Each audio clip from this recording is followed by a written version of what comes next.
بسم اللہ الرحمن الرحیم۔ السلام علیکم، ویلکم ٹو ہماری دنیا چینل میں۔ دوستوں، چند سال قبل ایک جماعت مانسیرا سے آگے ایک چھوٹے سے قصبے میں گئی۔ اس جماعت میں ایک شخص ڈاکٹر نور محمد تھے۔ ان کا بیان ہے کہ مسجد سے باہر ادھر ادھر کافی لوگ فارغ بیٹھے تھے۔ ہم لوگ ان کے پاس گئے اور مسجد میں آنے کی دعوت دی تاکہ وہ تعلیم میں شریک ہو سکیں۔ کچھ لوگ ہمارے ساتھ مسجد میں آنے پر تیار ہو گئے۔ ایک صاحب نے کہا کہ میں نماز کے وقت آؤں گا اور نماز کے بعد عذاب قبر کا ایک واقعہ آپ لوگوں کو سناؤں گا۔ ظہر کی نماز کے بعد یہ شخص ہمارے پاس بیٹھ گیا، اپنا تعارف کروایا کہ وہ ریٹائرڈ فوجی نوجوان تھا۔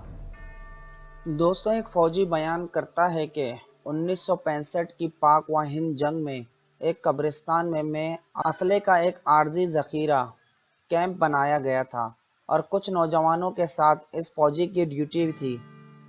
دن کا وقت تھا اور کوئی خاص کام نہیں تھا، چنانچہ اس نے قبرستان میں گھومنا شروع کر دیا۔ اس کا گزر ایک پرانی قبر کے پاس سے ہوا تو یوں محسوس ہوا کہ جیسے قبر کے اندر سے ہڈیاں توڑنے کی آواز آ رہی ہے۔ اس فوجی جوان نے بتایا کہ میں نے بندوق کے بٹ کے ساتھ قبر کی اینٹیں ہٹائیں تاکہ دیکھوں کہ یہ آواز کیسی ہے۔ جیسے جیسے میں مٹی ہٹاتا گیا، آواز اور تیز ہوتی گئی۔ میری دلچسپی اور خوف بھی بڑھتا گیا۔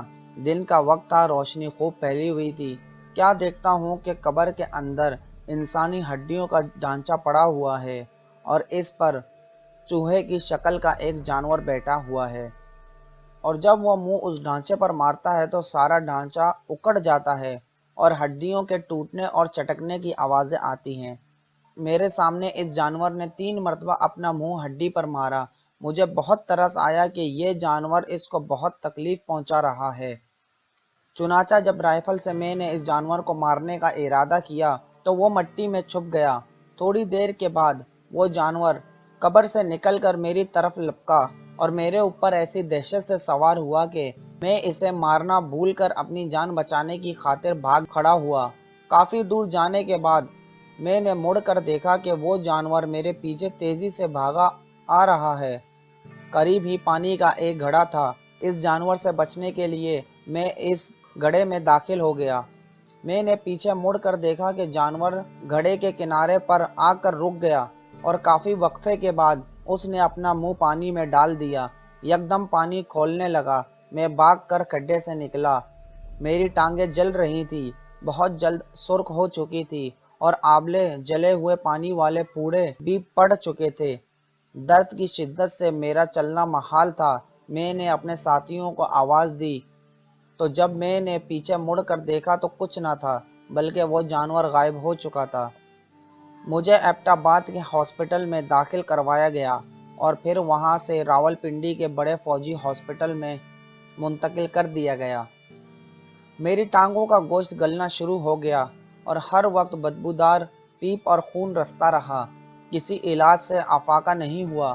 مجھے علاج کے لیے امریکہ بھجوایا گیا مگر مرض بڑھتا رہا۔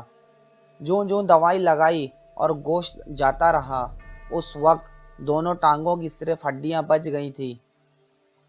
گوشت آہستہ آہستہ گل کر علیحدہ ہوتا جا رہا ہے اور ہر وقت مردے کی سی بدبو آتی رہتی ہے۔ پھر اس شخص نے ہمیں اپنی دونوں ٹانگیں دکھائیں جن پر پٹیاں بندھی ہوئی تھی۔ اللہ معاف فرمائے، اللہ تعالی ہمیں قبر اور جہنم کی عذاب سے محفوظ رکھے۔